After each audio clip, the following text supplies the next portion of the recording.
What's up, guys? Welcome to your 96th Android tutorial for the new Boston.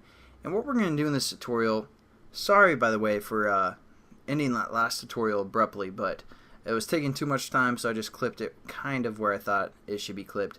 But what we did in the last tutorial, we basically set up a shared preference type variable or instance of a class. And all we did is we say, we kind of do the initialization where we say get shared preferences from file name, which is our string called my shared preferences.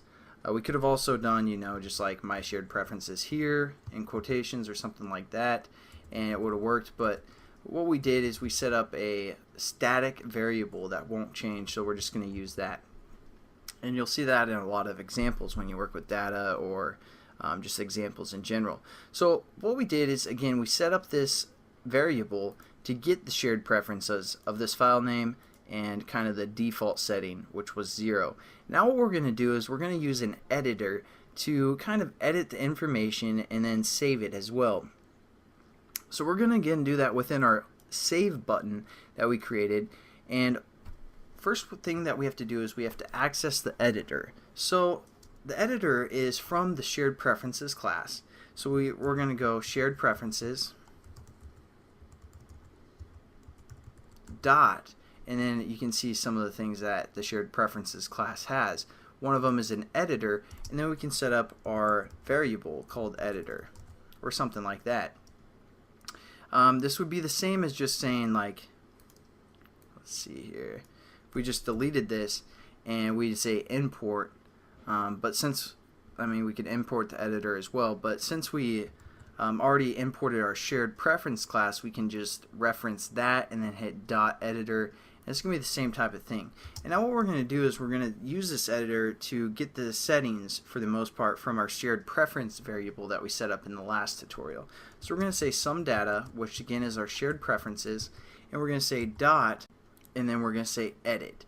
So we're basically editing our shared preference variable, and then we're going to save it. So that's basically going to allow us to edit this variable, and then what we're going to do is we're going to say our editor, and then we say dot, and we can use the put methods like put boolean, put int, float, long, but we're saving a string. So we're going to say put string, and within its arguments it's going to take a value or a key and then our value.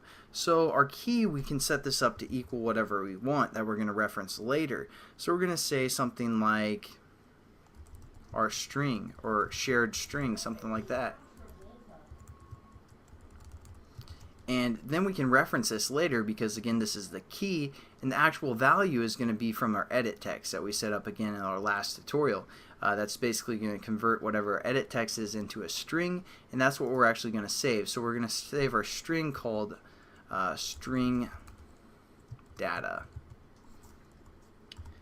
So again, basically this is the way that you use shared preferences is it's a key and a value system where we set up a key reference and then we apply a value to that key reference, and then we can kind of use the editor to change things and then save it again.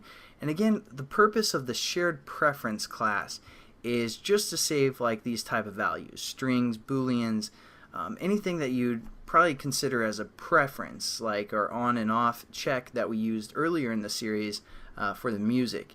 So it's kind of just to save a certain value, and for this example we're saving a string. So we're going to put our string in, and then what we need to do is we just need to say our editor, and we just need to finalize it basically. So we're going to say editor.commit, and that's basically going to say, hey, we've changed everything that we need to, and just commit to that, and we're good to go.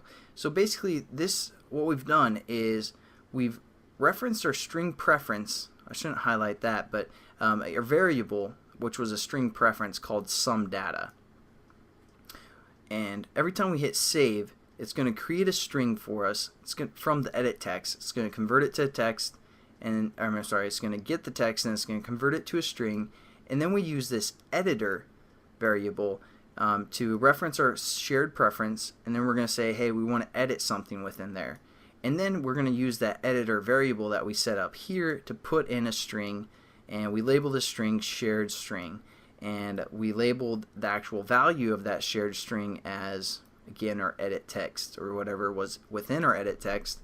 And then we're going to say, yeah, we've made the changes we want to, commit to that and make it happen. So that's basically this tutorial. In the next tutorial, we're going to show you how to load that data that we put in there. So as for now, we're just saving the data. So hopefully that made some sense. I know in the last tutorial it kind of ended abruptly and didn't explain too much, but hopefully that made some sense. And I'll catch you guys in the next tutorial. Have a good one.